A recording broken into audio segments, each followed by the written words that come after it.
പണ്ട് നമ്മുടെ കാലത്ത് ഓരോ വ്യക്തികൾക്കും ഫിനാൻഷ്യൽ സെക്യൂരിറ്റീസ് കുറവായിരുന്നു.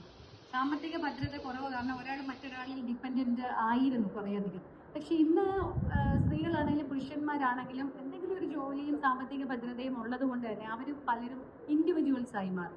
തീരുമാനങ്ങളൊക്കെ കല്യാണം കഴിച്ചില്ലെങ്കിലും കുഴപ്പമില്ല എന്നൊക്കെ ഒരു അവസ്ഥയിലെത്തി. അത് തന്നെയാണ് അധികം ചോദിച്ചത്. ഈ ഇൻഡിവിജ്വാലിറ്റി ഉള്ളപ്പം നമ്മൾ എങ്ങനെ അവരെ വിവാഹത്തിന് കൺവിൻസ് ചെയ്യുന്നത്? അതെ, ഇപ്പോൾ കല്യാണത്തിനോട് താല്പര്യം ഇല്ലാതാവുന്ന കുട്ടികളുണ്ടല്ലോ. ഒരുപക്ഷെ അതിന് പല കാരണങ്ങളുണ്ടാവും. അതിൽ പ്രധാനപ്പെട്ട ഒരു കാരണം കല്യാണം എന്ന ഒരൊറ്റ കാരണം കൊണ്ട് ഫുൾ സ്റ്റോപ്പായ അനേകം സ്വപ്നങ്ങളുടെ ഭാരവുമായി ജീവിക്കുന്ന മനുഷ്യരെ അവർ സ്വന്തം വീട്ടിൽ നിന്ന് കാണുന്നുണ്ട്. അവരുടെ ഒരു ബോയ് ഫ്രണ്ട് പോലും ടോക്സിക്കാണ്.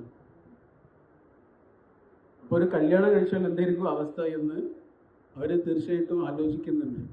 പിന്നെ കല്യാണം എന്നുള്ളത് വളരെ വ്യക്തിനിഷ്ഠമായ ഒരു തീരുമാനവും ഒരു ചോയ്സൊക്കെയാണ്. അപ്പോൾ എനിക്കൊരു മോനോ മോളോ ഉണ്ടെങ്കിൽ അയാൾ കല്യാണം കഴിക്കണം എന്ന് ഞാൻ ആഗ്രഹിക്കാമെന്നല്ലാതെ എനിക്ക് വേണ്ടി അയാൾ കല്യാണം കഴിക്കാൻ പാടില്ലല്ലോ. കാരണം ജീവിക്കേണ്ടത് ആ രണ്ട് മനുഷ്യരാണ്. ബാക്കിയുള്ളവരൊക്കെ വന്നു പോകുന്ന മനുഷ്യരാണ്.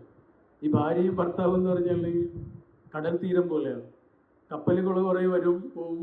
ഉമ്മ, അമ്മായിമ്മ, അമ്മായി, ഉമ്മ, പിന്നെ അളിയൻ, വേറെ കുറേ ആൾക്കാരുണ്ട്. അവരൊക്കെ വന്നു പോവുകയും കടൽ തീരം ബാക്കിയാവുകയും ചെയ്യും. കപ്പലുകൾ വന്നു പോവുകയും കടൽ തീരം ബാക്കിയാവുകയും ചെയ്യും. പലപ്പോഴും ഈ കപ്പലുകൾക്ക് വേണ്ടിയിട്ടാണ് കടൽ തീരങ്ങൾ അടികൂടാറുള്ളത്. അവർ തമ്മിലുള്ള പ്രശ്നങ്ങൾ വളരെ കുറവായിരുന്നു, അല്ലേ? അല്ലേ? അതുമായി ബന്ധപ്പെട്ട മനുഷ്യരാണ് പലപ്പോഴും ഈ രണ്ട് മനുഷ്യരുടെ ഇടയിലുള്ള വലിയ പ്രശ്നങ്ങൾക്ക് കാരണക്കാരായി മാറുക. അപ്പം നമ്മുടെ കുട്ടികൾ കുറച്ചുകൂടെ അവെയറാണ്. നേരത്തെ കള്ളൻ പറഞ്ഞില്ലേ, ഞാൻ കുറച്ചുകൂടെ അവെയറായപ്പോൾ എനിക്ക് മോഷ്ടിക്കാൻ പറ്റുന്നില്ല.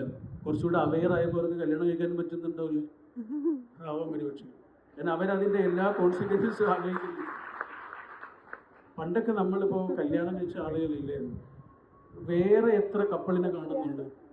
വളരെ കുറച്ചോ, അത് 2-3 കപ്പിളിനെ അല്ലേ കാണുന്നുള്ളൂ, അല്ലെ? താരതമ്യങ്ങൾക്ക് പോലും 1-2 കപ്പിള്. ഇന്നോ ലോകം മുഴുവനുള്ള കപ്പിൾ ബ്ലോഗ്സ് നമ്മുടെ മുമ്പിലാണ്, അല്ലേ? പിന്നെ ഒറ്റയ്ക്ക്